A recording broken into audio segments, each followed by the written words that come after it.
Tudo para cima. Boa noite. Boa noite, eu sou Jucinéia, sou psicóloga do Departamento de Educação. E também estou organizando a Semana da Primeira Infância, junto com outras pessoas, Gisele, Tiago, a Lu, todo mundo que ajudou, as diretoras, todo mundo está fazendo acontecer. Hoje estamos abrindo oficialmente a Semana da Primeira Infância de Ribeirão Bonito, que possui o objetivo de introduzir conceitos e práticas de promoção do desenvolvimento de crianças até os 6 anos de idade, pelos serviços de saúde, educação e assistência social. A política pela primeira infância é chamada por especialista de mãe de todas as políticas públicas. A lógica é que investir em ações para crianças tem impacto em todas as outras políticas, pois essas ações costumam atingir áreas tão diversas quanto saúde, educação e desenvolvimento. Os impactos que as pessoas sentem de 0 a 6 anos carregam efeitos para o restante de suas vidas. Estudos mostram que o investimento nessa área da vida, essencial para o desenvolvimento humano, forma pessoas mais felizes, produtivas e sociáveis.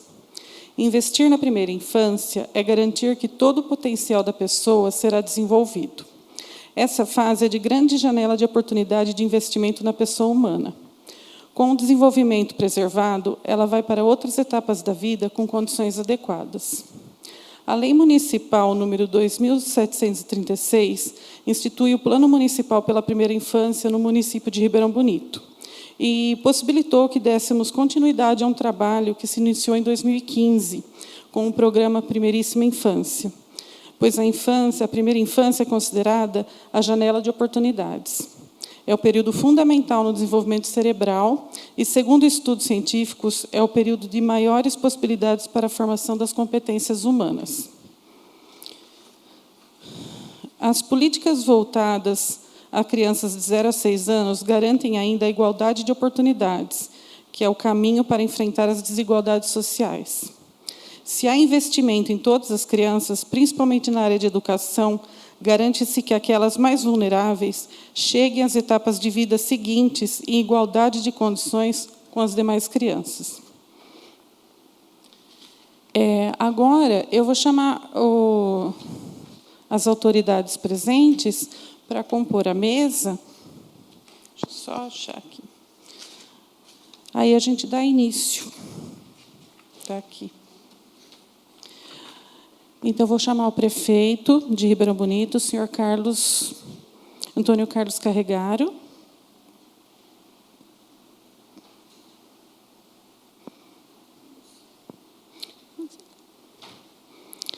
O chefe de gabinete, o senhor Sandro Moretti.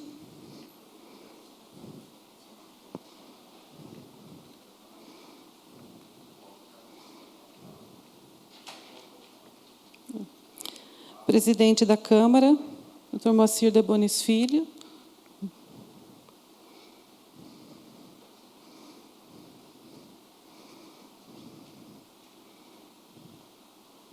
Os vereadores Juliano Raeli e vereador Ricardo Perrone.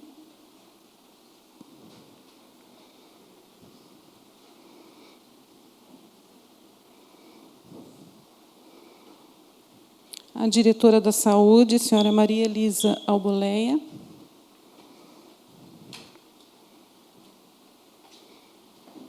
A diretora do Departamento de Promoção Social, senhora Noemi Antônio dos Santos Moura.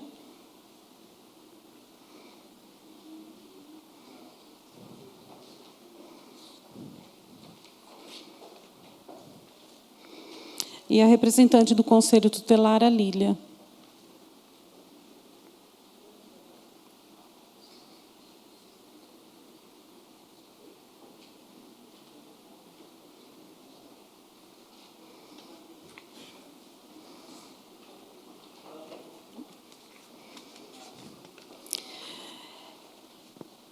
Hoje, nós vamos ter a ilustre presença do promotor de justiça, André Luiz Brandão, que é filho de Benedito Luiz Brandão e Emília Aparecida Piedade Brandão, está aqui. Nasceu em Ribeirão Bonito, no dia 12 de março de 67. Ele concluiu os estudos médio fundamental em Ribeirão Bonito, cursou Direito na Faculdade Laudo de Camargo, da UNAERP, de Ribeirão Preto. Concluiu o curso em 1991, foi pós-graduado em Direito Processual Civil pela UNAERP, e no ano de 1998 exerceu o cargo de professor de Direito Processual Civil e Direito Penal na Faculdade de Direito Moura Lacerda, em Ribeirão Preto. Ele foi funcionário do Banco do Brasil, aqui, de 3 de novembro de 1981 a 31 de julho de 1995. Advogou de 1992 a 2000. No ano de 2000, ingressou no Ministério Público do Estado de São Paulo, tendo exercido a função de promotor de justiça substituto em várias cidades do Estado, tais como Teodoro Sampaio, Rosana, Ituverava, Presidente Epitácio, Fórum Civil de São Paulo, João Mendes Júnior, Tribunal do Júri, Barueri e Sertãozinho. Foi promotor de justiça titular em Miguelópolis, de 2 de setembro de 2002 a 31 de março de 2004. E em Itapira, de 1º de abril de 2004 até maio de 2012. Atuou no extinto GAERCO, Grupo de Atuação Especial Regional de Prevenção e Repressão ao Crime Organizado, situado na cidade de Campinas. Exerceu a função de sexto promotor de justiça de Limeira, de 2012 a 2018, bem como em razão da designação do excelentíssimo Procurador-Geral de Justiça do Estado de São Paulo, atuou no mesmo período no GAECO, Grupo de Atuação Especial de Combate ao Crime Organizado, Núcleo de Piracicaba, a partir de 1º de novembro de 2012. Desde 1º de setembro de 2018, exerce a função de primeiro promotor de justiça de Mogi-mirim. É casado com a senhora Geise Renata Destro Zachi Brandão e possui 4 filhos, o Pedro Henrique, o Caio, a Rafaela e o André Luiz.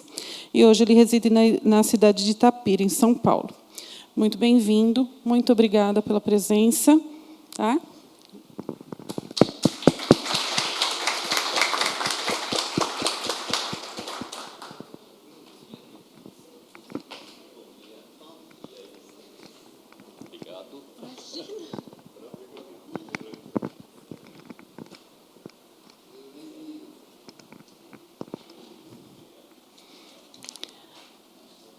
Pode ficar. O prefeito vai falar umas palavrinhas, né, prefeito?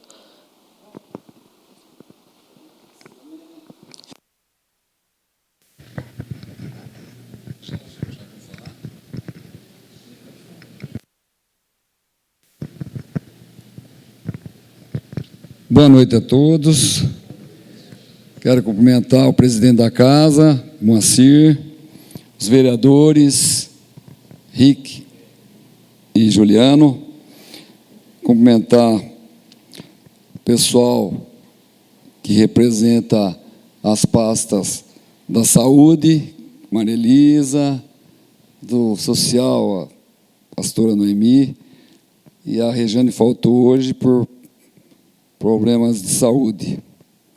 Cumprimentar meu chefe de gabinete, quase não vi ele hoje.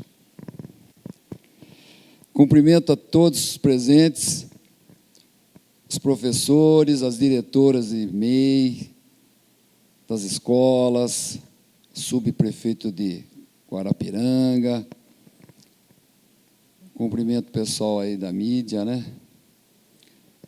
Esqueci o nome da minha amiga, Lília. Boa noite, querida. E um cumprimento especial para o meu amigo André Luiz Brandão, doutor. Fazia muito tempo que a gente não se via, né, André? Mas que bom tê-lo aqui. Cumprimentar sua mãe, dona Emília, com a família aí. Nosso querido Brandão. O Brandão aqui é ele, tá? Seu irmão. Enfim, cumprimento a todos. Vou ser bem breve, hein? Quem vai falar muito aqui hoje é o senhor. É com muita satisfação que eu participo da abertura da Semana da Primeira Infância de Ribeirão Bonito, que acontece de 10/10 do 22 a 14/10 de 22. possui o objetivo de introduzir conceitos e práticas de promoção do desenvolvimento de crianças de até 6 anos, com trabalho intersessorial dos departamentos de Educação, Saúde e Assistência Social. Agradeço mais uma vez o nosso querido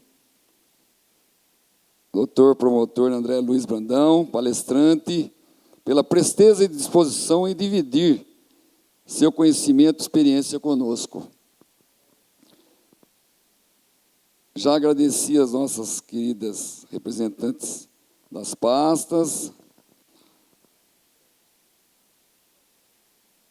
O importante é enfatizar que ações preventivas na primeira infância dão o alicerce necessário para um desenvolvimento saudável, tendo impacto positivo no âmbito da saúde, educação e desenvolvimento social. O município colherá os frutos desse investimento futuramente com crianças mais saudáveis, com maior potencial de desenvolvimento cognitivo e social. É isso que eu tenho para falar. Eu agradeço a Neia, ela fez rapidinho um rascunho para mim, mas, de improviso, falar aqui. É um prazer enorme tê-lo aqui, viu, André? Vou chamar de André, tá? E, com certeza, nós vamos ter uma palestra maravilhosa. E também lembrar a todos aqui que faz 1 ano que nós estivemos aqui, né, Neia? E parece que foi ontem, nós estivemos no mesmo lugar aqui para fazer essa semana, né? Da primeira infância. E a Neia, o ano passado, com a sua equipe, que fez todo o cerimonial e fez todas as comemorações da semana. E esse ano ela fez novamente com sua equipe, que é, ajuda aí, o Tiago, o Luiz Henrique, Clodoaldo, todas as enfermeiras, pessoal, diretoras. Então, são muitas pessoas envolvidas num assunto tão importante, não é? E agradeço muito o seu esforço, viu, Neia? Eu sei que você se empenha muito, e em seu nome eu cumprimento todos os outros que participaram desse projeto, viu? Muito obrigado. E acho que era isso, doutor. A minha fala é essa. Eu agradeço a presença de todos e que tenhamos aí uma palestra bem gostosa aí com o doutor André, tá bom? Boa noite a todos.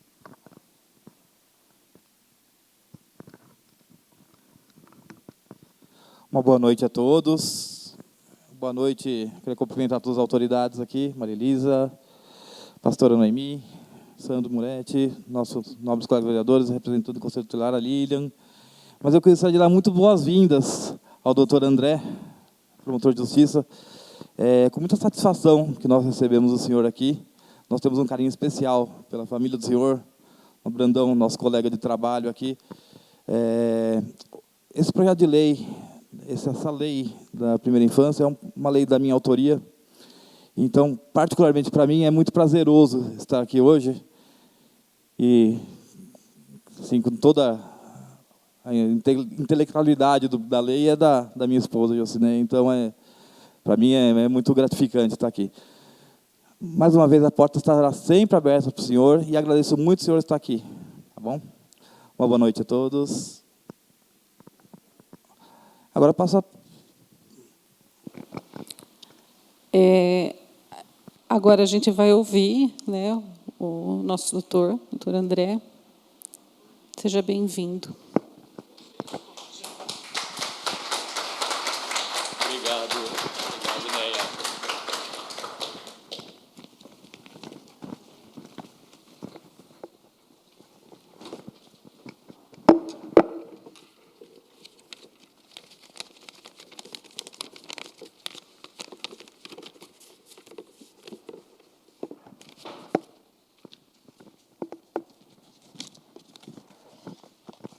Tem 20 páginas aqui, vai ser difícil de dobrar esse negócio. Boa noite a todos. Boa noite, a Ribeirão Bonito, a minha cidade natal. Boa noite. Na pessoa do senhor prefeito municipal Antônio Carlos Caregaro, quero cumprimentar as demais autoridades civis presentes e dizer, excelentíssimo prefeito, que, para mim, foi um prazer enorme esse convite, o dia que a Neve ligou, porque eu saí daqui em 1985 e, de lá para cá, eu só passeei em Ribeirão Bonito, né? E isso foi uma oportunidade de voltar e participar um pouco dessa cidade, que é a minha cidade natal, que é a nossa cidade presépio.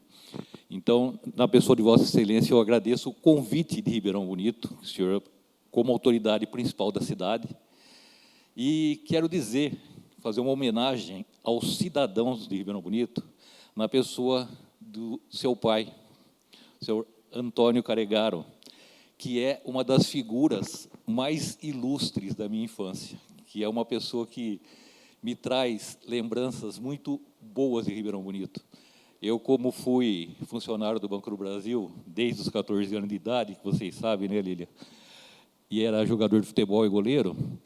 Então, eu estava no pior lugar do mundo para aguentar o seu pai naquela arquibancada do Primavera Clube, nos jogos de inverno e verão, porque ele era figura de filme.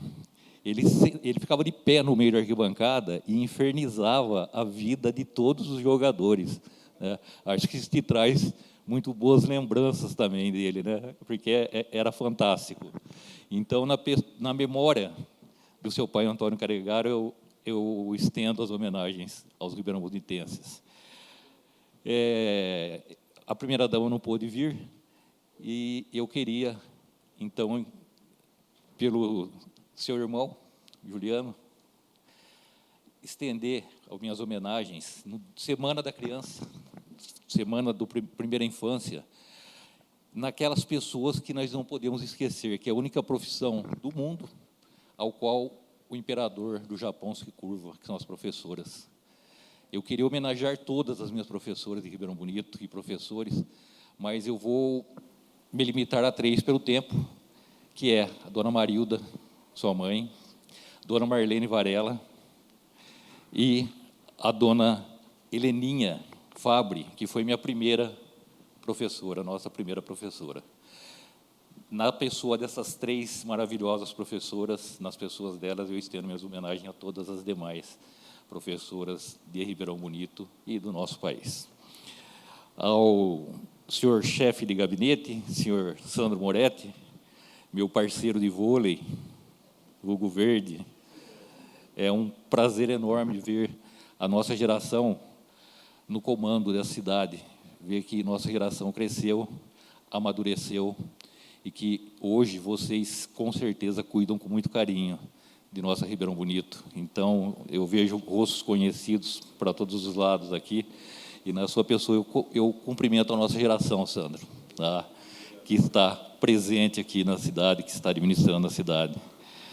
Na pessoa da senhora diretora de Educação, está presente? A diretora de Educação não veio, né? Da diretora de Saúde, Maria Elisa Alboleia, é isso?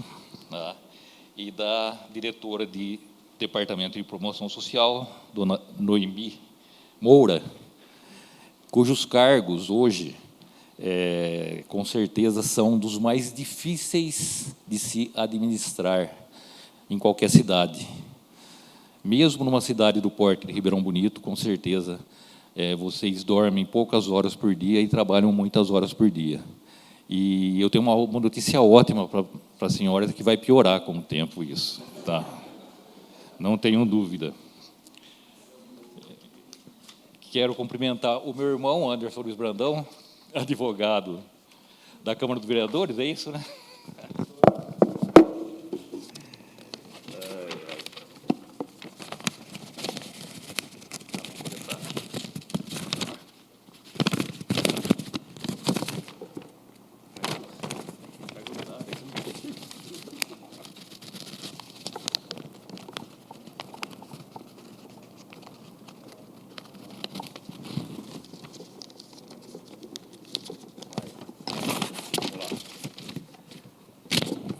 presidente da Câmara de Vereadores, doutor Moacir de Bonis Filho, na pessoa de Vossa Excelência, cumprimento todos os demais vereadores dessa casa, todos os nobres edis, num papel importantíssimo para qualquer nível de poder, seja municipal, seja estadual, seja federal.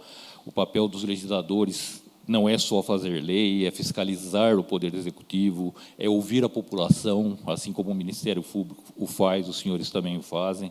Então, na pessoa de Vossa Excelência, como presidente dessa casa, agradeço também a acolhida, porque o senhor é o nosso anfitrião, como presidente da Câmara de Vereadores, e estendo o meu cumprimento aos demais vereadores que presentes ou não aqui.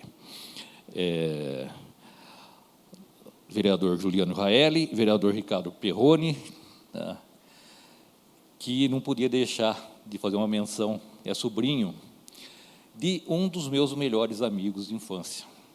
Éramos 3 mosqueteiros, o seu tio, Bozó, o Nestor Oprini e eu, que vivíamos 24 horas por dia junto. Então, eu estenda meus cumprimentos a ele, dê um grande abraço a ele e a toda a sua família, que sempre me acolheu tão bem. Eu era filho da casa dos seus avós. Muito obrigado. Lilian Falcão, conselheira tutelar, que eu não sabia, filha de um dos meus melhores amigos, de um dos meus melhores professores de vida e de profissão. Hilaire Falcão foi um dos primeiros a me receber no Banco do Brasil, junto com o seu Adevaldo Fernandes e o seu Luiz Sanches. E todos os 3, quando entrei no banco, me falaram: estude, que esse banco, essa empresa, vai te garantir um futuro e uma vida, e foi o que de fato aconteceu. E, além dos atributos de bancário e de profissional, foi o melhor zagueiro que eu tive na vida, o Falcão. Aquela parede.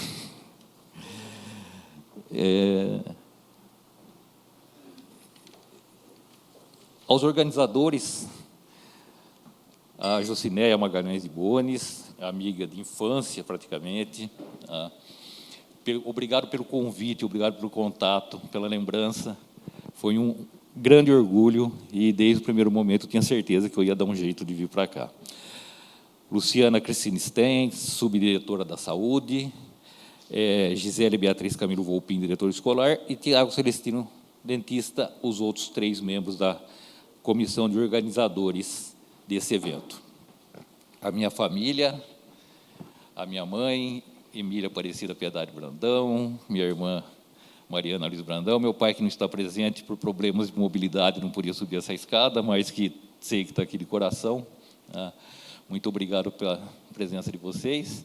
E minha querida esposa, Geise Renata de Astrozac Brandão, que, apesar dos seus dias atribulados, porque também ela é diretora de cartório no fórum e trabalha 12 horas por dia, ela consegue sempre achar um tempo para vir comigo atrás das minhas loucuras, sai correndo do serviço e larga tudo para estar aqui comigo.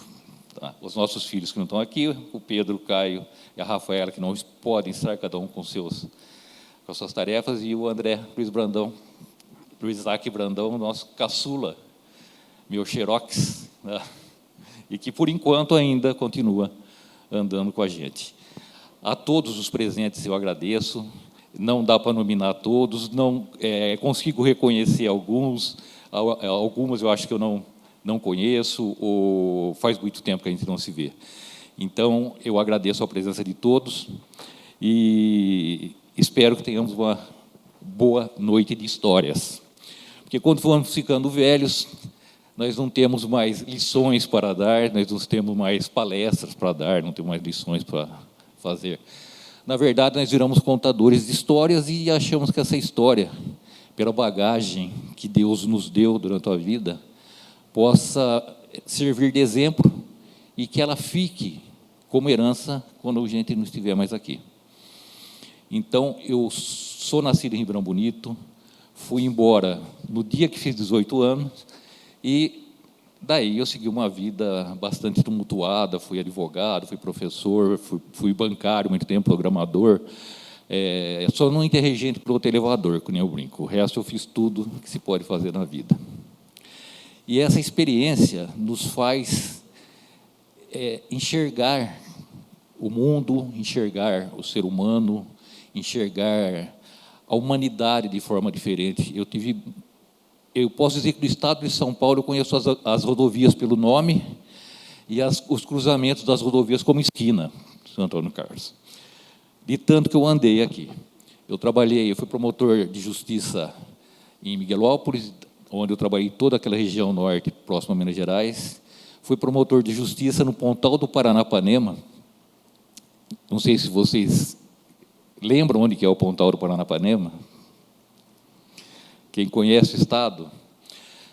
Para falar como eu cheguei lá, Antônio Carlos, vou contar uma história. Eu passei no Ministério Público, tomei posse dia 13 de dezembro de 2000 e fizemos 15 dias de curso. Eram 51 promotores, e depois que nós passamos esses 15 dias de curso, eles fazem o que nós chamamos de designação. Porque nós somos promotores substitutos, não temos comarca. Aqui em Ribeirão Bonito, por exemplo, quando tem um promotor de Ribeirão Bonito, ele é promotor de Ribeirão Bonito. Atualmente, acho que vocês estão sem, porque quem é promotor daqui é um dos promotores mais antigos de Araraquara, que deve estar acumulando a comarca, né? Provavelmente. É isso, né, Anderson? E quando passaram os 15 dias, naquela época o Diário Oficial era de papel mesmo, e não saía na internet para onde a gente ia assumir temporariamente. Porque até a gente ser promotor de uma cidade, nós somos promotor do mundo. E eu lembro que estávamos os 51 sentados como um auditório como esse, e começaram com a lista de promotores recém-aprovados, falando para onde ia cada um na segunda-feira. Isso era uma sexta-feira, às 10 horas da noite. Aí começaram, fulano vai para Campinas, cicrano vai para a vara do Tribunal do Júri em São Paulo, o outro vai para Piracicaba, o outro vai para Ribeirão Preto, André Luiz Brandão vai para Teodoro Sampaio. Eu falei, Teodoro Sampaio, achei que era nome de dupla sertaneja, isso, a gente tem cidade com esse nome. Tem cidade com esse nome e fica mais ou menos uns 700 quilômetros daqui. A minha sede era em Ituverava, então era 1.000 quilômetros de lá. E daí eu conheci aquele recanto do estado de São Paulo, que é o lugar conhecido por ter 100 terras, pelo Zé Rainha, todo mundo vai lembrar dessas histórias, e acabei passando quase 2 anos lá, um lugar totalmente diferente de Ribeirão Bonito, de São Carlos, dessa região que conhecemos aqui em São Paulo. E foi uma grande lição de vida. Eu conheci lugares muito pobres, conheci assentamentos de sem terra com 1.500, 2.000 famílias, conheci pessoas que andavam 70 quilômetros para ir no fórum, para ser atendido pelo promotor de justiça, para ser ouvido, e às vezes só para ser ouvido. E aí você passa a dar valor para aquilo que você faz. Você está ali cumprindo um papel, e embora você tenha trabalho para 3 dias seguidos, você tem que dar atenção para aquela pessoa, e você começa a mudar como ser humano. Trabalhei em cidades complicadas, trabalhei contra o crime organizado, trabalhei contra a corrupção, ou seja, fiz um pouco de tudo. E uma das funções que mais tempo exerci, que eu disse que não ia exercer mais, que fui promotor em Miguelópolis, fui promotor em Itapira, fui promotor da infância e juventude desses lugares, e disse que não ia mais ser promotor da infância e juventude, porque é muito árido, é muito duro, é uma área muito difícil, é um material muito complicado, que mexe não só com a nossa... com o nosso cansaço mental, mas com o nosso emocional. Lidar com problemas de criança e adolescente é muito difícil. Eu falei que eu não ia mais fazer isso, mas acabei voltando para Mojimirim, e lá eu sou promotor da infância e juventude civil, mais uma vez, desde 2018. O direito e a vida. Falar de atualidades da infância e juventude, precisamos ter uma ideia básica do que é o direito. Eu costumava comparar para os meus alunos o direito com a biologia ou com a medicina, para as pessoas que são leigas saírem daqueles textos legais, porque quem trabalha com isso, quem faz lei, quem lê lei, quem trabalha com a lei, sabe que é área de chato, né, doutor Anderson? Tá? Então, eu faço uma comparação que eu fazia para ficar claro para a gente o que é o direito e o que é a justiça, o Ministério Público, a advocacia, o mundo jurídico. Eu diria que o direito é a fisiologia, o direito civil, o direito administrativo, o direito tributário, o direito trabalhista, ele é a fisiologia. Tem alguma professora de biologia aqui? De ciências? O que é a fisiologia num organismo? Que a sociedade é um organismo vivo. O direito é a fisiologia do organismo. Ou seja, é o funcionamento, é o ser, não é o dever ser. Quando estamos bem, tudo em nós funciona direito. O olho enxerga, a mão pega, o pé caminha, a voz fala, o coração bate, o pulmão respira. E nós não reparamos isso. Por quê? Porque é tão normal ser normal que nós, se estamos com saúde, se estamos bem e se tudo está funcionando direito, a gente não percebe. Quando que a gente percebe? Quando a gente está doente. Quando o olho não enxerga, quando o ouvido não ouve, quando o coração bate fora de ritmo, quando você não anda. E a justiça é a medicina do direito. Quando não funciona, vão nos socorrer aos advogados, ao promotor de justiça, ao poder judiciário, porque alguma coisa deu errada, e aí você percebeu que existe. O direito tributário, enquanto o senhor prefeito está cobrando as taxas, imposto e todo mundo está pagando, tá? Passa despercebido. É o comum da sociedade, porque nós somos um condomínio.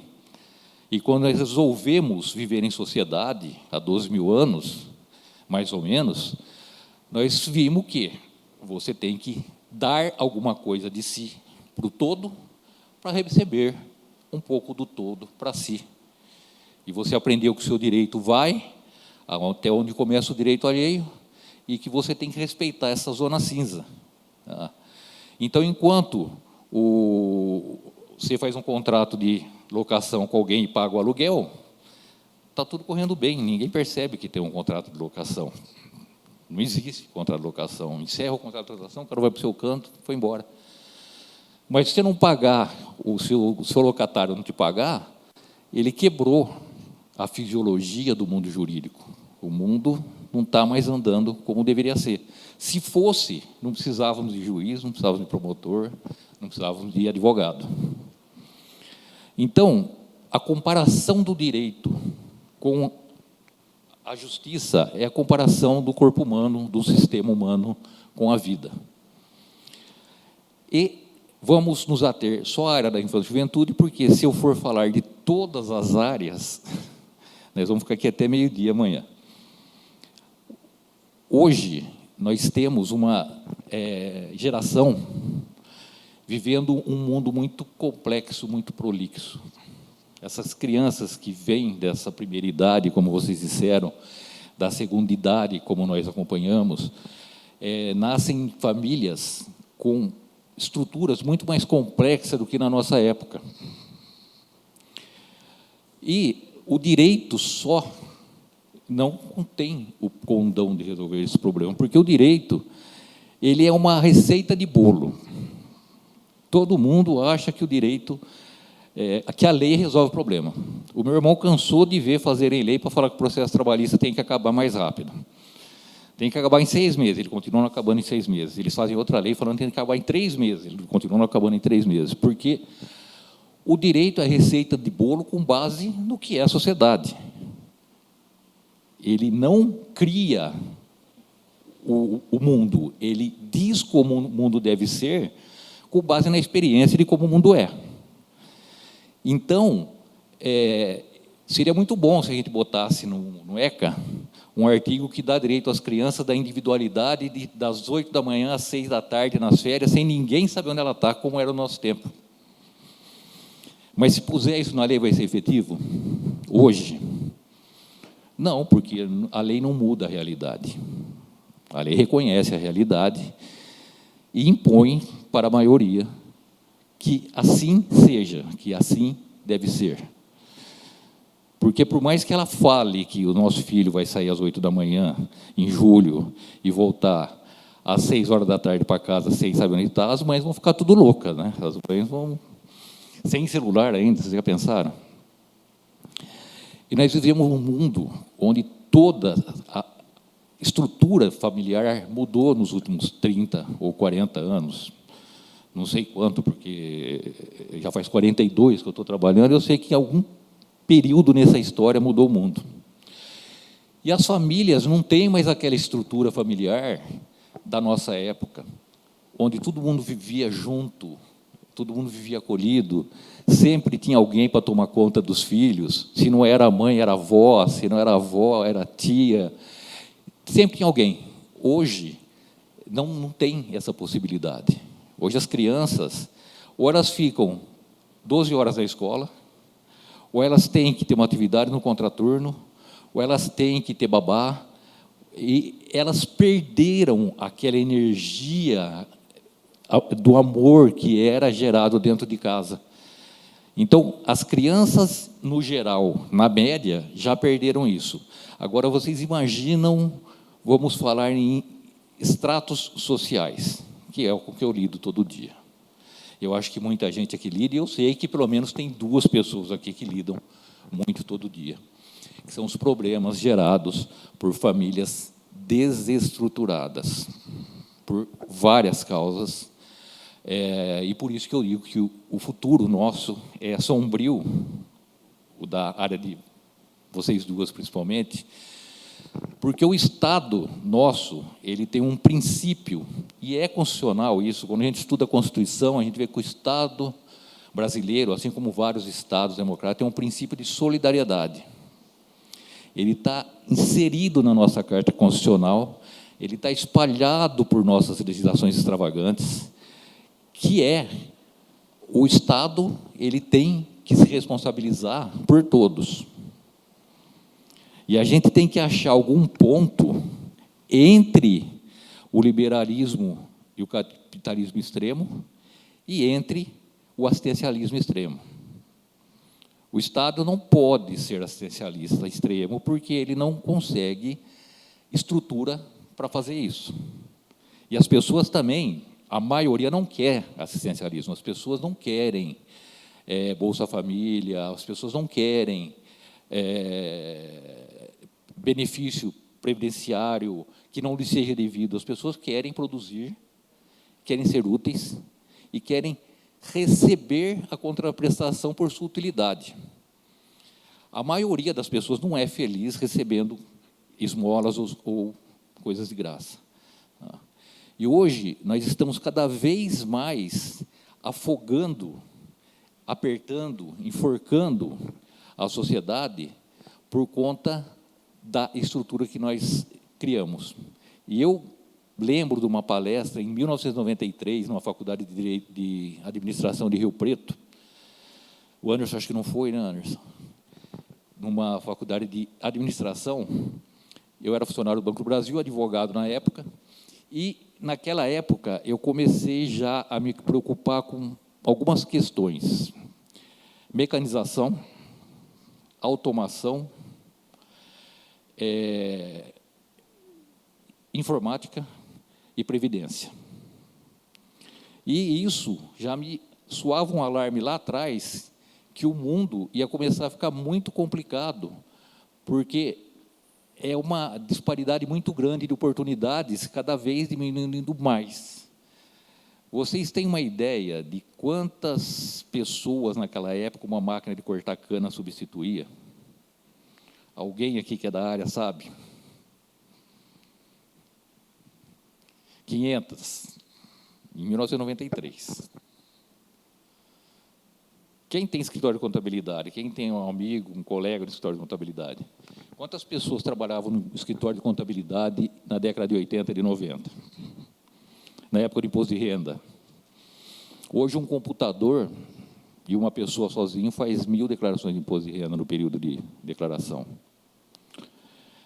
E a automação, cada dia mais, vem sugando os postos de trabalho e aumentando as disputas entre as pessoas. Cada vez você tem que formar melhor. Todo mundo se mata para formar seus filhos, porque sabe o mundo que eles vão enfrentar. E tem outras agravantes na sociedade.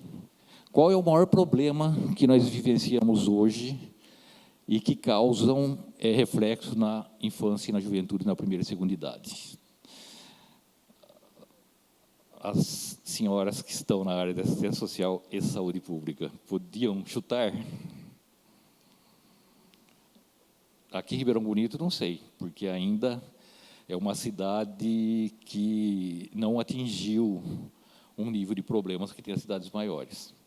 Mas cidades já como Itapira, que tem 100 mil habitantes, como Ribeirão Preto, onde morei, como Campinas, onde eu trabalhei, como Piracicaba, está vendo o efeito nefasto das drogas nas famílias. Nós, do Ministério Público, da Infância e Juventude, 80% das nossas crianças e adolescentes que são atendidos pela essa área são o que nós chamamos filhos do crack. Mães e pais que são viciados em droga e que perdem, de repente, toda a capacidade de ser uma pessoa socialmente produtiva. E que, às vezes, tem 1, 2, 3, 4 filhos. O primeiro vai para uma avó, o segundo vai para outra avó, o terceiro vai para uma tia. No quarto para frente, ninguém mais quer se meter com as mães nem com os pais. E essas crianças vão para casa-abrigo. Vocês têm casa-abrigo aqui? Quantas vagas vocês têm? Quantos vocês têm hoje? Eu tenho 37 e já chegou a 48. E é um problema cíclico, cada vez aumenta mais, e isso porque nós filtramos muito o pessoal dos CREAS, dos CRAS, o pessoal do Conselho Tutelar, trabalha fora da família, do núcleo familiar, antes de acolher. Mas, quando é inevitável, a gente acolhe, e ainda assim nós temos só 37. Eu falo para o pessoal do Conselho Tutelar, Lília, que se eu fosse acolher todo mundo que eles querem, eu precisava do estádio do Mojimirim para botar as crianças. Porque realmente é um caso grave o que está acontecendo. Tá?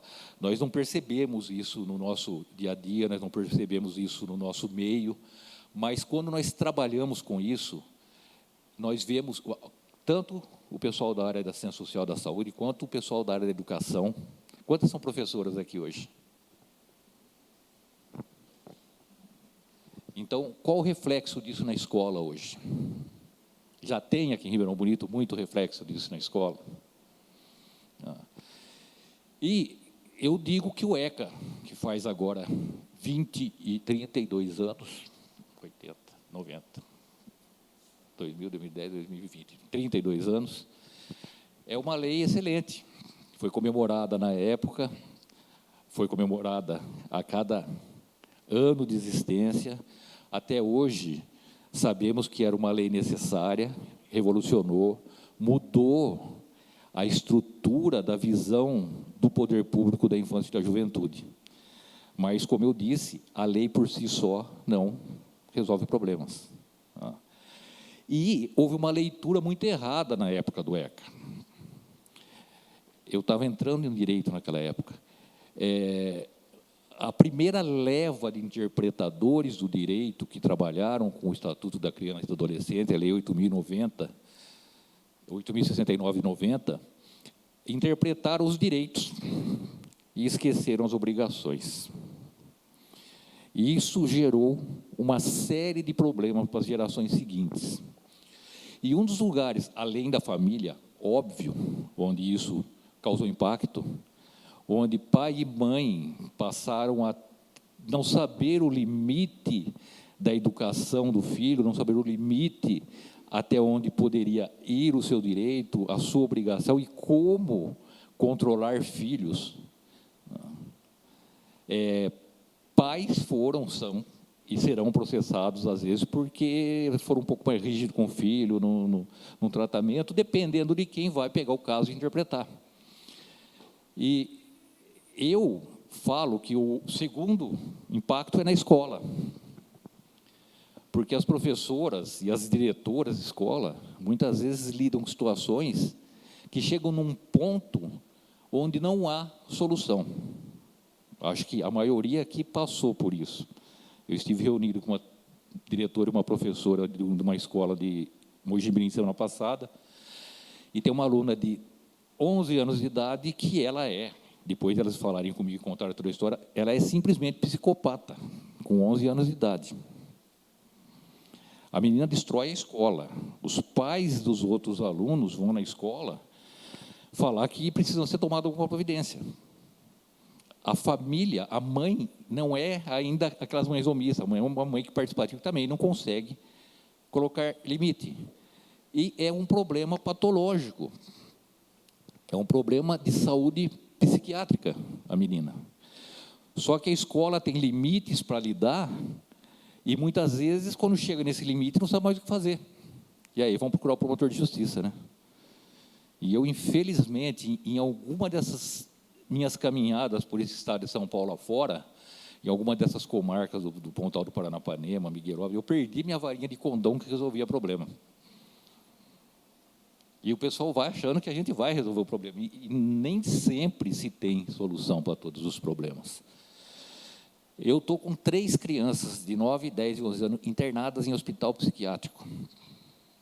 Na minha primeira geração de promotor de infância e juventude, de 2000 a 2012, em Itapira, eu tinha muitos problemas com crianças. Tive um adolescente problemático, Lucas, né, amor? Que hoje tem uma casa, residência terapêutica que ele frequenta, porque ele fez 18 anos e ele não tinha família, não tinha para onde ir, e teve que ser encaminhado para uma casa, e o município teve que se virar. Viu, doutor Antônio Carlos? O prefeito tem que se virar, porque aí vai sobrar para ele. Quando chegar no último limite, vai sobrar para ele. Criou uma casa de residência terapêutica em Mojimirim, mas eu estou com 3 crianças, não são adolescentes, são crianças internadas em hospitais psiquiátricos. Isso não existia na nossa época. A primeira que nós internamos, quando eu cheguei em Mojimirim em 2018, nós ficamos um mês discutindo com a rede protetiva, com o CREAS, com o CRAS, com os psicólogos, com o Conselho Tutelar, com o pessoal da Assistência Social, até o prefeito participou, porque falamos, gente, nós estamos falando de colocar um menino de 9 anos no hospital psiquiátrico, é isso. E nós tentamos de tudo e não conseguimos. Tivemos que colocar. Agora nós estamos com 3 crianças. Por quê? Isso não pode ser genético. Isso não pode ser uma questão de simplesmente biológica. Isso só pode ser um resultado do meio. O nosso mundo está muito complicado. A nossa sociedade está muito litigiosa. As pessoas estão tendo que disputar por milímetros. E isso, voltando naquela questão que eu falei em 93, era uma coisa previsível e que vai piorar. O mundo está com 6 bilhões de pessoas, se não chegou a 7 já, não sei. Tem 6 bilhões. E desse ritmo, daqui a 20 anos, nós vamos ter 9 bilhões. Porque cada um desses casais de 6 vai ter um filho, pelo menos, em média. E o planeta não tem estrutura, né? Somos vírus. Eu não sei se essa patologia que veio a Covid-19 foi uma vacina contra a gente que a natureza criou, porque o mundo está cada vez mais competitivo, mais difícil, mais litigioso, menos solidário, que é aquilo que eu falei que estava sendo pregado. E que é uma área que nós vamos ter que trabalhar com muito afinco nos próximos anos. Porque infância e juventude, idosos. Quem aqui não tem um problema com idoso em casa? A medicina conseguiu fazer a gente ter uma longevidade de 100 anos. mas ela só deu a longevidade, ela não deu os instrumentos para a gente sobreviver 100 anos. Depois dos 80, então, caco. Tá? E aí está gerando problemas sociais terríveis. Quando tem família, e quando a família consegue, de alguma forma, cuidar, apoiar esses idosos, já é difícil. E quando não tem? As nossas ILPIs estão com gente caindo pelo ladrão. Tá? Se vocês têm 7 na infância e juventude aqui, eu acho que na área de idosos, quantos vocês têm hoje no município? Muito. Muito. E o que nós arrecadamos é uma pizza, é um bolo. Tá? O bolo é sempre do mesmo tamanho. A fatia, que é do tamanho de quem corta. E aí, pergunta como é fácil cortar o bolo, né, doutor Antônio Carlos? O senhor tem que pegar o orçamento e dinheiro para a saúde pública, dinheiro para a educação, dinheiro para a infraestrutura, dinheiro para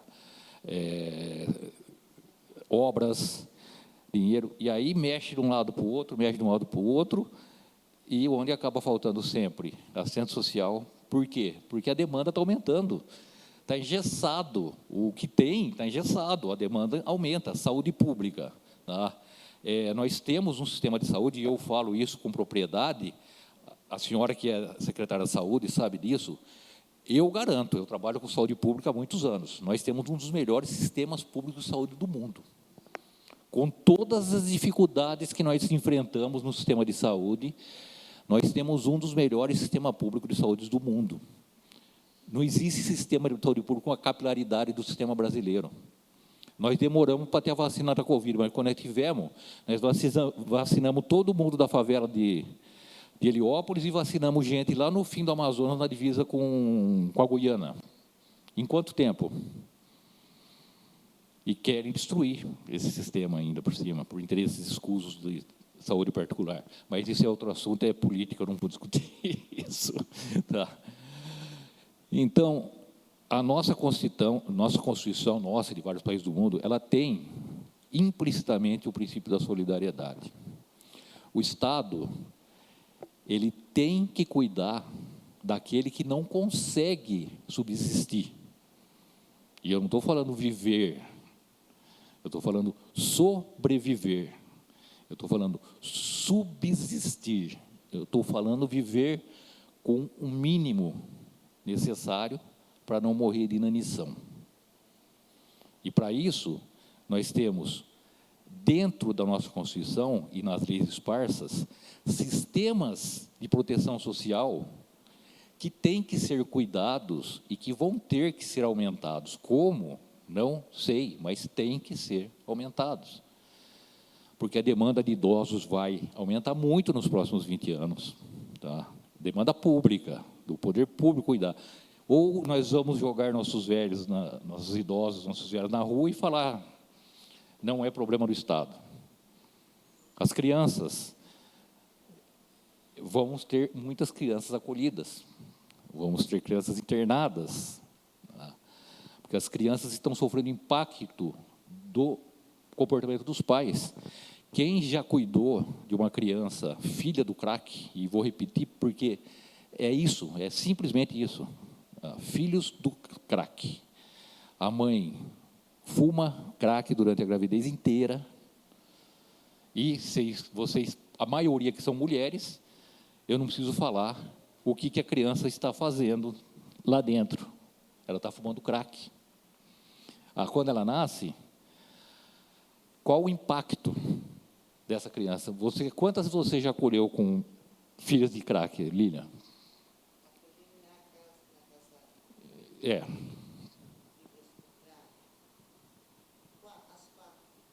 Como elas são? Quando elas nascem, o que elas têm, essas crianças?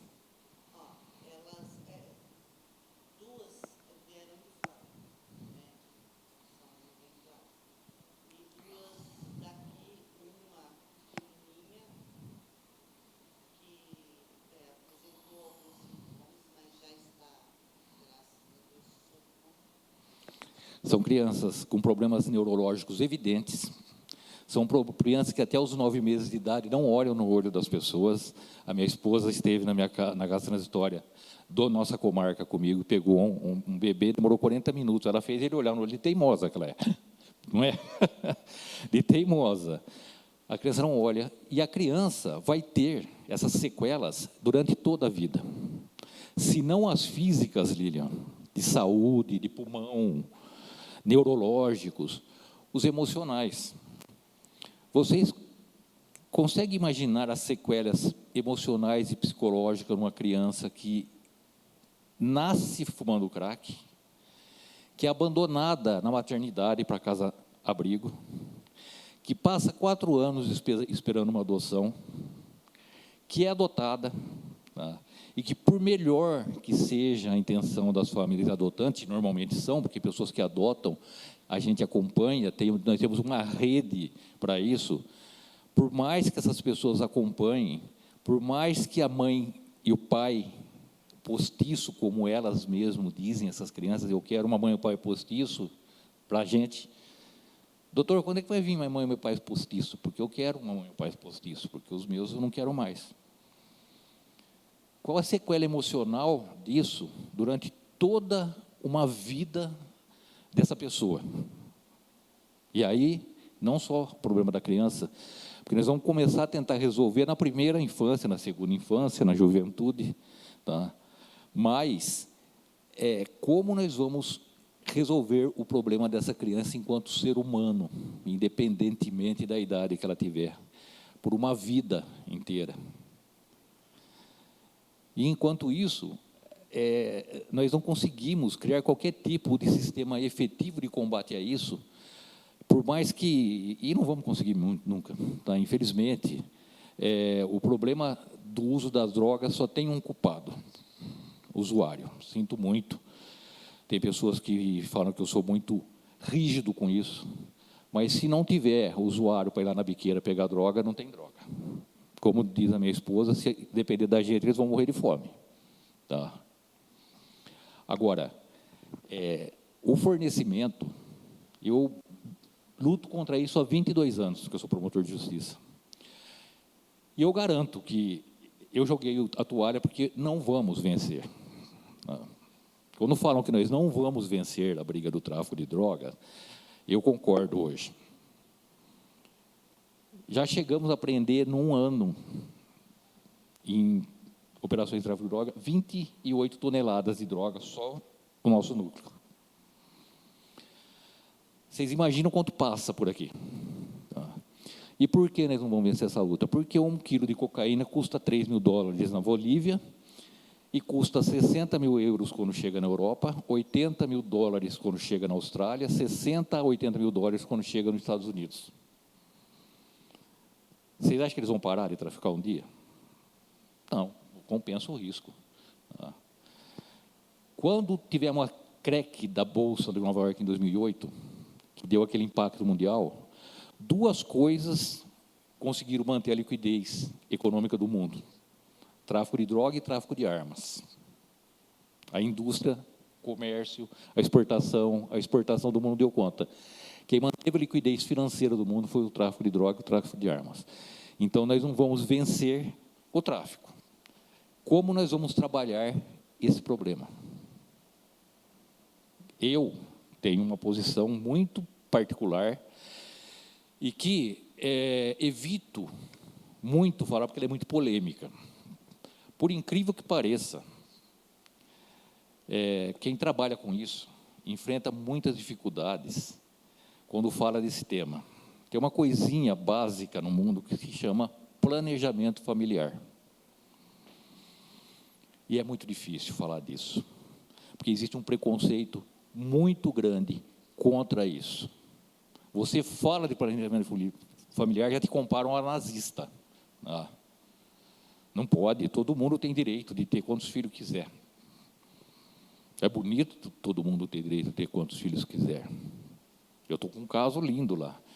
A mulher tem 11 filhos, aí ela juntou com outra que tem 4, e as 2 estavam querendo um de barriga de aluguel, porque não era justo as 2 juntas também não ter um filho, né? Tá? Quem vai cuidar? Os outros e o Estado. Tá? O Estado que se vire para cuidar. E se a gente fala de planejamento familiar, não é, eu não estou falando forçado, isso daí eu podia me chamar de nazista. Eu estou falando de trabalhar essas pessoas para elas se conscientizarem que, se elas tiveram um filho, está com a avó, tiveram o segundo, está com a tia, tiveram o terceiro, o quarto, o quinto, foi da casa abrigo e de lá para adoção. Essa pessoa não tem capacidade de maternagem, essa pessoa não pode ser mãe, tá? Até porque ela é mãe e os pais, quando tem, são 4, 5. Nenhum fica. Então, esse tipo de estrutura familiar não é questão de preconceito, gente. É questão de organização social. É questão de organização familiar. É questão de não... O maior prejudicado quem é com isso tudo? Não é o Estado que paga. A gente paga, não tem problema, a gente paga imposto, tá? Construímos casa transitória, se não der a verba, a gente aumenta, mas são os próprios filhos, porque aí a gente volta naquelas sequelas que eu falei para vocês, de pessoas que vão crescer rejeitadas. A rejeição está dentro delas, está no íntimo delas, por mais acolhida que elas sejam, por núcleos familiares maiores, por pessoas cheias de amor para dar, e eu conheci um monte, eu converso com os pais adotivos, eu elogio, quando eu dou parecer, às vezes eles choram na audiência, e às vezes a gente chora junto também, mas a vítima continua sendo vítima, a criança vai crescer vítima, alguns se tornam psicopatas, alguns se tornam pessoas agressivas, alguns vão para o mundo do crime, né? Vemos muito isso em seriado americano, eles são craque em mostrar essas coisas para a gente. Aquele povo que vira psicopata, uma das grandes fontes desse tipo de problema são crianças que nascem com desamor, sem amor, sem afeto, sem carinho, sem família, sem ninguém que os queira. Vocês conversam com uma criança num abrigo, gente, é muito triste a desesperança deles. É muito triste ouvir falar que é uma mãe e um pai postiço, abrindo mão da maternidade e da paternidade. Então, vocês que trabalham com isso, têm que plantar uma sementinha em Ribeirão Bonito, uma sementinha em Mojimirim, uma sementinha em Campinas, em Ribeirão Preto. Nós temos que plantar sementes, nós temos que trocar ideias, nós temos que escrever livros, nós temos que trazer as pessoas para debater com seriedade, sem preconceito, esse tipo de problema. Porque a criança é a base do amanhã. Sempre foi, sempre vai ser. Nós escutamos isso com a dona Heleninha na escola, no primeiro ano, né, Lilia? Com a dona Marta no segundo, com o seu Durval no terceiro, com a dona Terezinha no quarto, com todas as nossas professoras, com todos os nossos familiares, com nossos pais, com nossas mães, com nossos irmãos. E nós somos responsáveis. Nós temos que mudar a base. Nós temos que trabalhar essa base da sociedade. Nós temos que discutir qual que é a melhor forma de fazer isso. Eu digo que eu tenho esperança no amanhã, porque eu vejo o exemplo dos nossos filhos. Eles são bem melhores que a gente. Eles vieram para estragar esta bagunça que nós fizemos nesse mundo aqui. Nós estragamos bem esse mundo. E eu costumo dar um exemplo. Um dia que eu fui deixar o André na escola, e ele desceu do carro e caiu um papel de bombom na calçada. E ele abaixou, pegou o papel de bombom e botou dentro do banco do carro e fechou o carro. Eu falei, nunca a gente ia pensar isso na nossa geração. Aí já caiu no chão mesmo, alguém vai limpar, alguém vai pegar. É aquela mentalidade do orelhão quebrado. Num país de primeiro mundo, a pessoa quebra o orelhão, se tiver gente perto, prende, dá voz de prisão, leva para a delegacia, chama a polícia, porque ela fala assim, o orelhão é público, é de todo mundo. No Brasil, até pouco tempo, está melhorando, mas até pouco tempo era assim, alguém quebrando o orelhão é público, não é de ninguém. Tá? Então, nós e o mundo temos que mudar essa mentalidade. Nós temos que trabalhar essa base para que a geração dele possa vir e recomeçar a construir esse mundo. Nós temos péssimos exemplos, né? Nós saímos de uma pandemia e entramos numa guerra. Eu falo assim, não é possível isso daí, né? Parece que nós não aprendemos mesmo. A nossa geração é uma coisa impressionante. O maluco lá acabou a pandemia com milhões de pessoas morrendo, ele resolve invadir a Ucrânia e matar mais um monte de milhões de pessoas. Tá? Então, eu tenho esperança que, com os nossos exemplos ruins, a geração deles não os use e faça coisas boas. A gente pode não estar aqui para ver, mas eu acho que, se acontecer, já vai ser muito bom. Tá? E talvez, em algum lugar que a gente estiver, a gente possa ver, aplaudir e falar assim, sabia que um dia ia dar certo. Tá?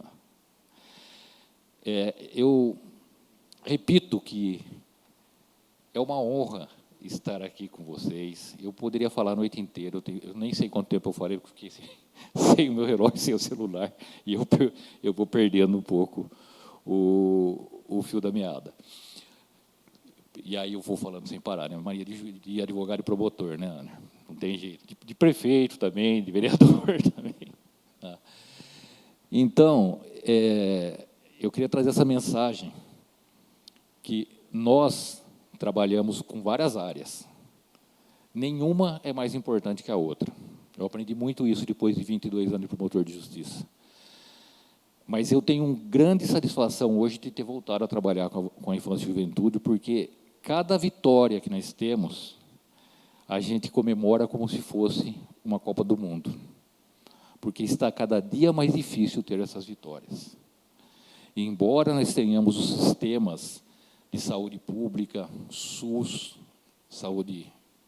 Sistema Único de Saúde Pública, SUAS, Sistema Único de Assistência Social, embora nós estejamos regulamentando cada uma dessas áreas para que o Estado seja obrigado a investir e a trabalhar naquelas áreas, nós ainda estamos muito longe de cumprir o mínimo necessário em cada uma dessas áreas. A Previdência é uma das áreas que nós vamos ter grandes problemas no futuro, porque nós criamos uma geração, e eu falo isso com direito, porque eu trabalho desde 1981, eu comecei a trabalhar com o pai da Lília, eu acho que a Lília já aposentou e eu continuo trabalhando.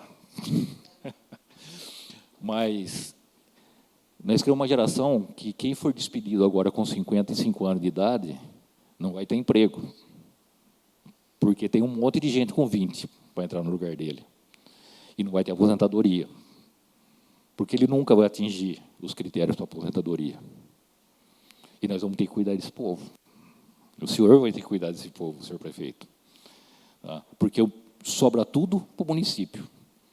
O município é o principal executor das políticas públicas. Então, hoje, o município é o responsável pela educação, pela saúde, pela assistência social, pela segurança pública, pela infraestrutura, pelos idosos, pelas crianças, pelos portadores de deficiência. Então, já que nós somos responsáveis por isso, nós vamos ter que começar a pensar como fazer no município e como cobrar do Estado e a União, que são dois seres abstratos. Só não são abstratos quando se estão disputando esses cargos. Assistência social e previdência são coisas diferentes. Um dos grandes erros do Brasil foi fazer o Instituto de Previdência e Assistência Social. Previdência social é o retorno para o trabalhador que trabalhou uma vida e que agora vai receber a sua aposentadoria. Assistência social é para quem não tem. Não é para quem trabalhou ou deixou de trabalhar, ou muitos trabalharam, mas a assistência social é assistência. E ela tem que se virar para cuidar dos seus destinatários do serviço público. Então, o primeiro grande passo é separar o que é uma coisa da outra coisa. É separar a assistência social de previdência social. É cuidar das crianças como se deve cuidar. É cuidar dos adolescentes como se deve cuidar. É rediscutir limites nas escolas, porque eu fiquei estarrecido quando eu fiz uma reunião em Itapira, em 2008, 2007, com os diretores de escola, e fiquei sabendo que não podia mais expulsar aluno e que nem era obrigatório usar uniforme. Eu falei, é o princípio da anarquia, isso. Então, nós não podemos ir nos limites da anarquia e da ditadura. Nós temos que achar o ponto de equilíbrio da democracia, mas ele tem que ter um ponto de equilíbrio. Espero que tenha passado a mensagem que vocês queriam. Vou me colocar à disposição para eventuais perguntas e dúvidas. E desculpem se me estendi demais. Como eu disse, a gente acaba perdendo a noção do tempo quando começa a falar, principalmente quando a gente gosta do assunto que falamos. Muito obrigado a todos, muito obrigado novamente pela hospitalidade, pelo convite. Reitero que é um prazer estar na minha terra, falando com amigos, com filhos de amigos, tá? Com pessoas que eu estou longe, mas que continuam sempre no meu coração, porque essa terra aqui sempre vai continuar no meu coração. Muito obrigado, gente, muito obrigado.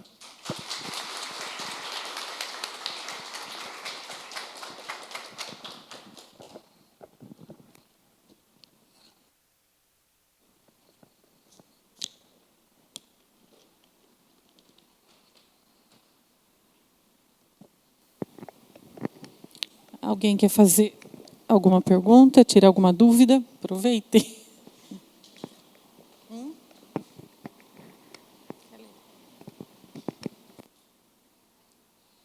Ninguém tem dúvidas?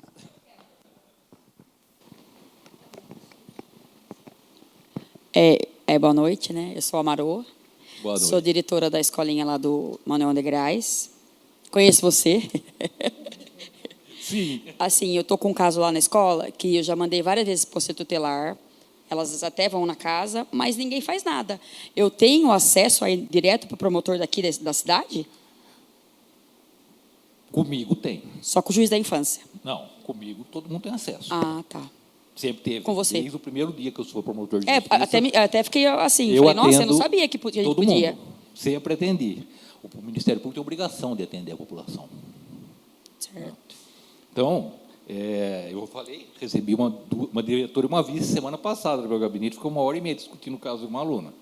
Certo. A porta do Ministério Público tem que estar aberta para o cidadão. Elas também até passam lá, o E caso outra, não é Lília, mas... É como eu disse, eu não sei qual é o problema, mas às vezes as pessoas falam, eu chamei o Conselho Tutelar e não resolveu, mas tem problemas que realmente são difíceis de resolver e tem problemas que são insolúveis. Né? Mas isso é grave, a mãe está E presa, a nessa avó menina está que eu tô lá, presa.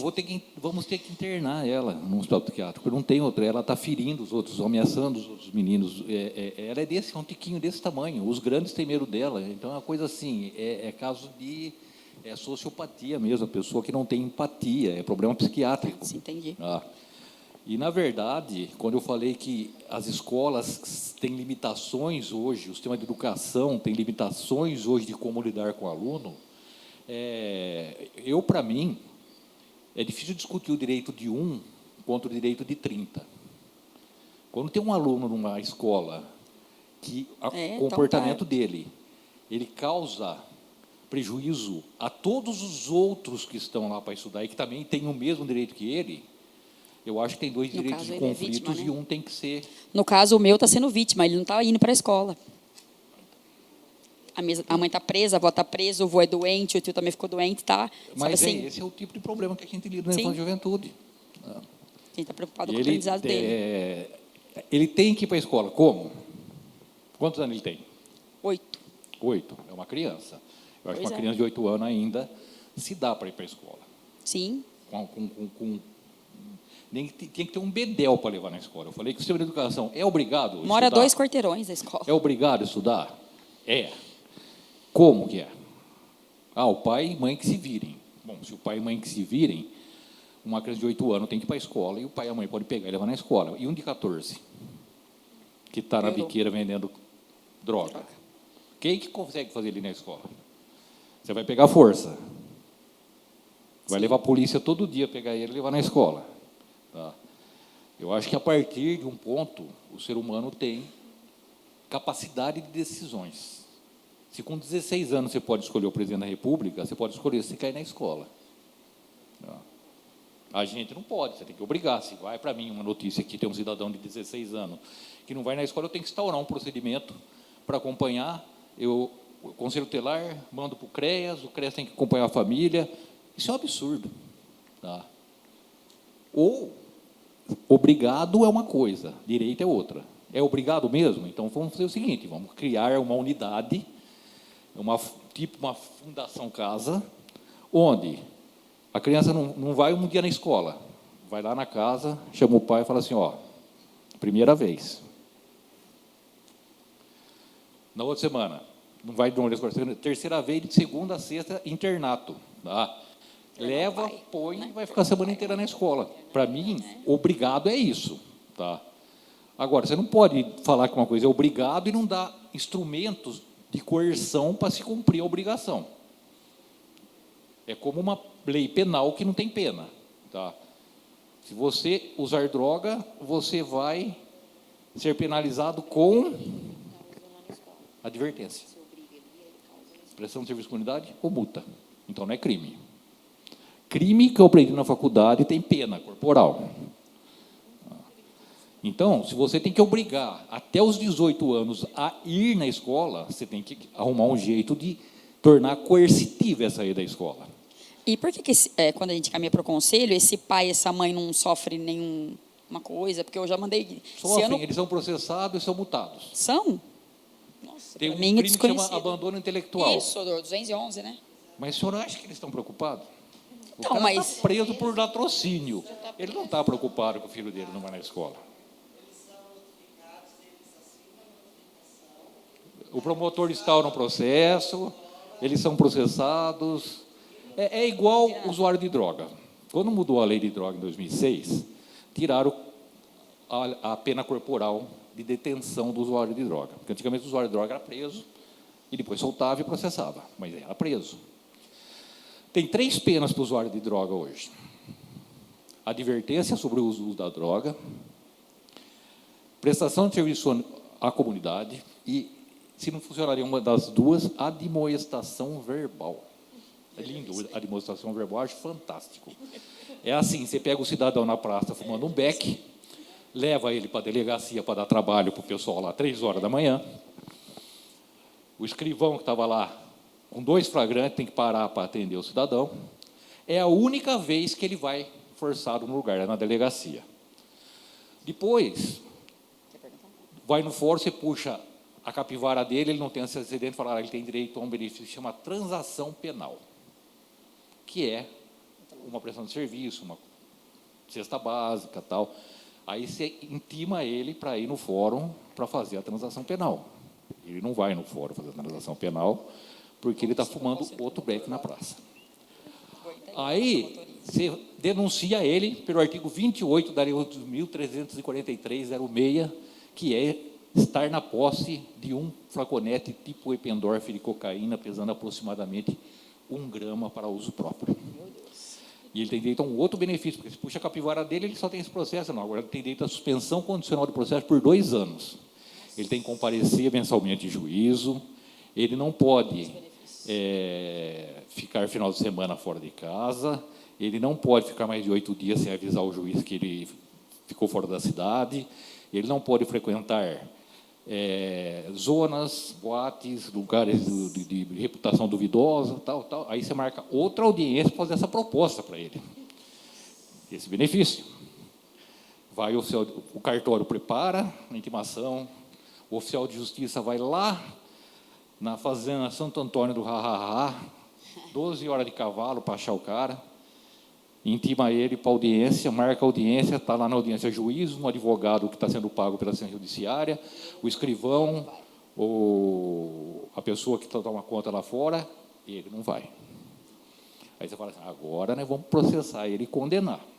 Você marca outra audiência, vai lá, o oficial de justiça, intima ele de novo, o cartório já trabalhou, fez o mandado, marca a audiência, juiz, promotor, advogado pago, os 2 policiais que fizeram a besteira de pegar ele na praça 3 horas da manhã, que vão se arrepender disso, o resto da vida e não vão mais fazer isso. Vai todo mundo lá, menos ele. Ouve todo mundo e condena ele a pena de advertência. Mas ele não vai para ser advertido. Então, o cartório expede o mandado, vai lá a cavalo, intima ele de novo, marca o dia para ir lá no cartório ser advertido, ele não vai. Aí você pega e converte em multa. Você acha que ele vai pagar a multa? Aí ele é intimado para pagar a multa. Ele não paga a multa, se inscreve na dívida pública, e aí sim, aí resolve o problema, porque aí você marca a audiência para admoestação verbal dele. Você vai puxar a orelha dele e falar assim, você é malcriado, você fez tudo isso, você usou droga, nós chamamos e você não veio aqui no fórum. Vocês acham que é sério um sistema desse? São os pais, os alunos não vão. Eles vão ser condenados à pena de multa, vão pagar 3 cestas básicas, não vão pagar. O oficial de justiça vai lá penhorar, não tem um gato para puxar para o rabo para penhorar. Vai escrever a multa na dívida ativa, vai dar trabalho para quem cobra a multa. Tem crime, mas não tem pena de prisão. O crime também vai se transformar em multa. Então, o sistema não é sério, não foi feito para funcionar. Ficou claro? Mas agora ficou, porque eu não sabia que podia ter o promotor. Então agora Ficou claro. vou subir as escadarias. Tem bastante coisa para conversar com ele. Quem mais? Doutor, a gente tem muito no município as crianças, né, da educação especial, e os pais, eles ameaçam muito, né, que vão procurar o Ministério Público, porque querem, a gente no município tem cuidador, e eles querem o professor especialista. Então, eu queria que o senhor falasse um pouquinho sobre esse... Eu tenho esse problema em Mojimirim. Eu instaurei um procedimento. Eu comecei a estudar, inclusive com a ajuda da minha esposa, que ela fez pós-graduação em educação especial. E eu pedi para ela me socorrer, pelo amor de Deus. Por quê? É outro assunto extremamente complexo e que, como tudo, é resolvido de forma simplista e errada. O pai e a mãe têm um filho com necessidade especial. E o grau de necessidade especial vai de 0 a 100. Não é todo mundo igual. Todo mundo tem necessidade especial, é diferente um do outro. As necessidades são absolutamente diferentes. Só que eles vão num médico psiquiatra, tá? E aí, é um problema da área médica, do corporativismo, e eu briguei muito com o médico, né, por causa disso. O médico dá uma receitinha falando que o filho precisa de professor exclusivo. Entendo que é caso de professor exclusivo para acompanhamento do aluno. E pá, na mão do conselho tutelar, o conselho tutelar pá no promotor de justiça ou na OAB. Lá, no meu caso, era na OAB, porque eu falava assim, não, é ação individual, vai na OAB, não é advogado e entra. Tá? Eu vou resolver o problema de todo mundo, não um por um, porque senão eu não trabalho. E aí entra com a ação, o juiz manda. O juiz fala, o médico mandou, quem sou eu para falar que não vou dar? Tá? Pá, vai lá, contrata um professor exclusivo e põe numa sala para acompanhar um aluno. Eu sou contra isso, eu já discuti isso em vários encontros com pessoas especializadas. Isso por quê? Primeiro, porque eu já falei, cada um tem uma necessidade diferente. Segundo, se a intenção da matrícula e frequência escolar do aluno com necessidades especiais é ele se socializar, nada mais inteligente que você botar um adulto sentado do lado dele o tempo inteiro que ele está na escola, né? As outras crianças, obviamente, vão socializar com ele, né? É uma forma de excluir ele do conjunto. Se você vai socializar, você tem que fazer o máximo para tratá-lo de forma igual aos outros. Tá? Tem que ter um profissional na escola para auxiliar esses alunos.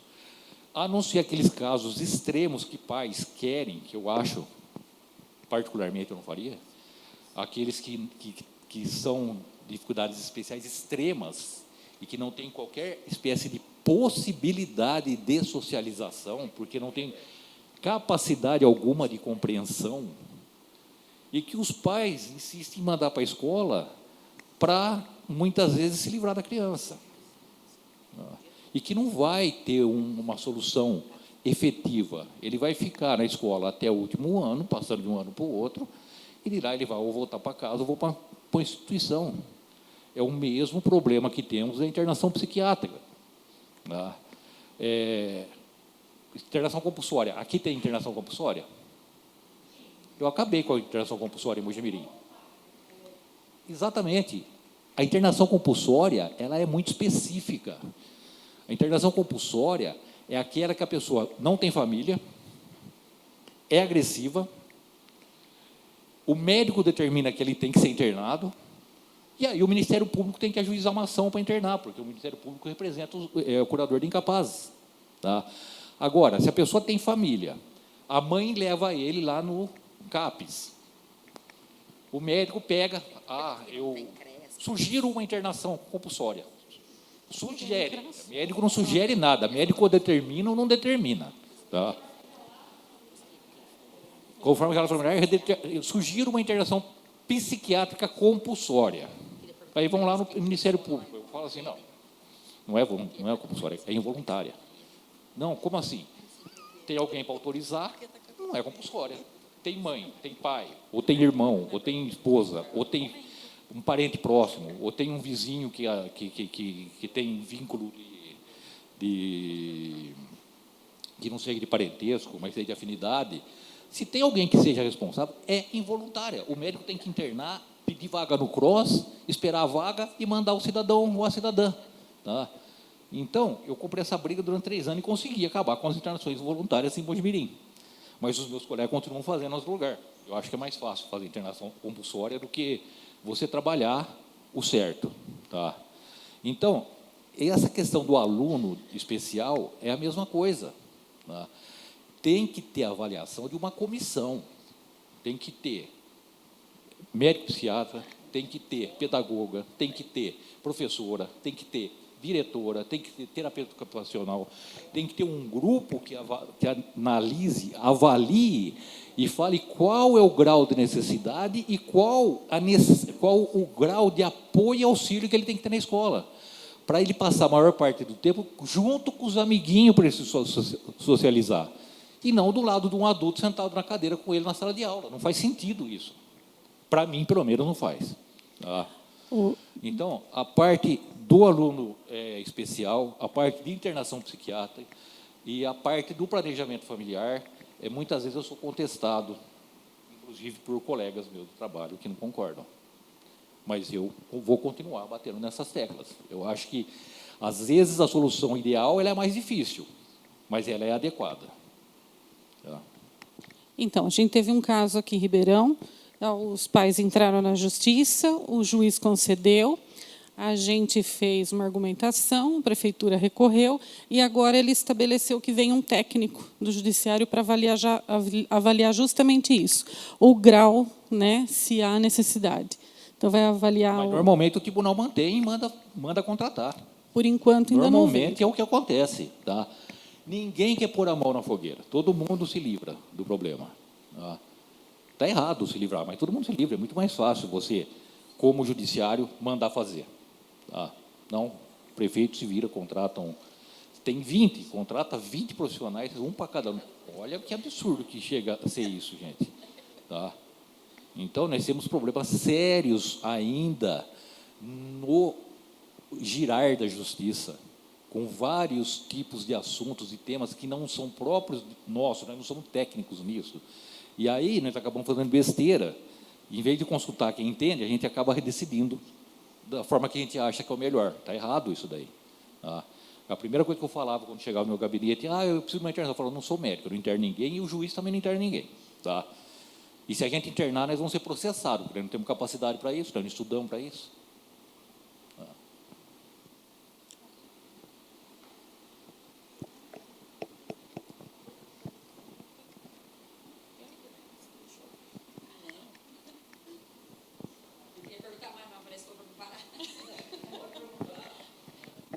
Tem que ter um limite de habitantes para ter CRES, CRAIA, CAPES, essas coisas?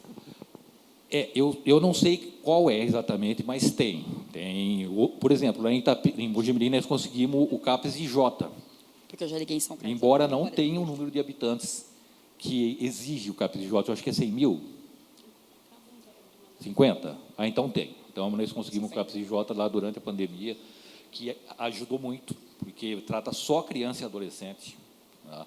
Então, separa do CAPS 2 e do CAPS 1, o CAPS J direcionado só para criança e adolescente, e o resultado é diferenciado, realmente. Tá? Mas eu sei que tem limites profissional para exigir cada um, eu não sei exatamente qual que é, não lembro nesse momento.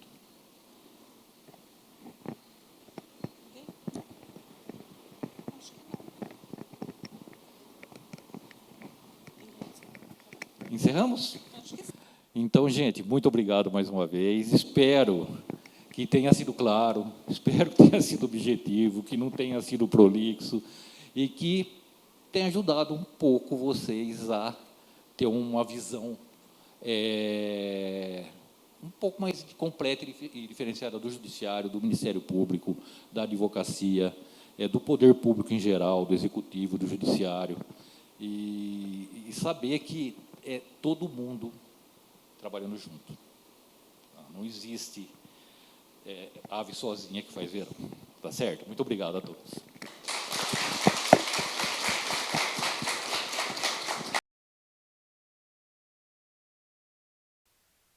Gente, eu agradeço imensamente quem compareceu.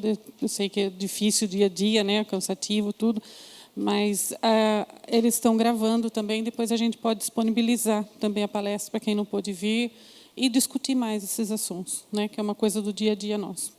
Obrigada também, obrigada a presença de todos. Eu só encerrar, eu queria tecer uma homenagem à Lídia, que sempre fez parte da primeira infância e está de volta agora. E a Ive, a saudosa Ive, que também sempre fez parte, então gostaria de agradecê-la. Muito obrigado pela presença.